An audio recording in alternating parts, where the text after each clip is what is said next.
nākošā pietura manā braucienā pareklamēt, pastāstīt par latviešu mazajiem ņipriem uzņēmējiem. Mēs esam Laucienes strausu fermā. Šeit var darīt vairākas lietas.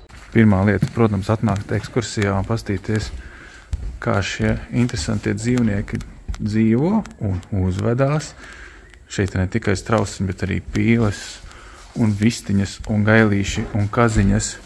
Šeit ir arī mazi straustiņi. Ja jūs atbrauksiet, es domāju, ka jums ļaus pastaigāties viņiem blakus. Un, man liekas, tas ir ceļš, ja atbrauksiet ar bērniem, tādu brīnumu jūs nekur neredzēsiet. Bet būs arī kāds īpašs pasākums, par ko mums pastāstīs Agnese, kas ir šīs fermas īpašniece un saimniece, kas notiksies novembrī. Mums 15. novembrī ir 1 gada jubileja, 1. gadiņš. Visus aicinam ciemos uz ekskursiju, stāstīsim visu par un ap strausiem un putniem. Un tad sadarbībā ar Emu Home būs iespēja nogaršot strausu gaļas burgerus, strausu gaļas tortīlijas un strausu gaļas desiņas. Varbūt būs arī zupa, varbūt būs arī pārsteigums, noteikti būs kūka. Bet vietiņi gan ir jāpiesaka, lai mēs saprotam, cik daudz mums vajag galdus, solus, gaļu un pārējo. Bet tā var zvanīt un braukt arī uz parastajās dienās uz ekskursijām. Kurā dienā vēlams pa gaismu, jo pa nakti viņi guļ. Jā. Vēlams pieteikt. Jā.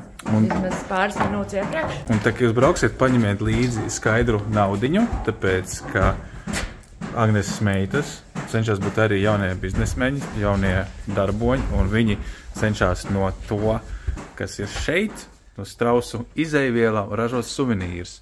Un šeit varēsiet nopirkt visdažādākās lietas, kur ir strausa olas čaumala krāsota epoksīdā. Epoksīdā, jā. Spalviņas. Spalviņas epoksīdā. Baltās spalviņas. Viņas pat gaismu redzēt. Varat nopirkt un kļūt par maikalpotāju savā, nezinu, seksīgajā apakšveļā un iztrīt māju ar strausu spalvām. Šeit ir mūsu strausu bildes uz dimanta glezniņām. Mūsu pītera bildīte, kur katram pašam ir iespēja šo glezniņu salīmēt, izīt kā šos. Jā. Tā kā neaizmirstiet maciņas, atbalstiet mazos darboņus, nopērciet kādu suvenīru.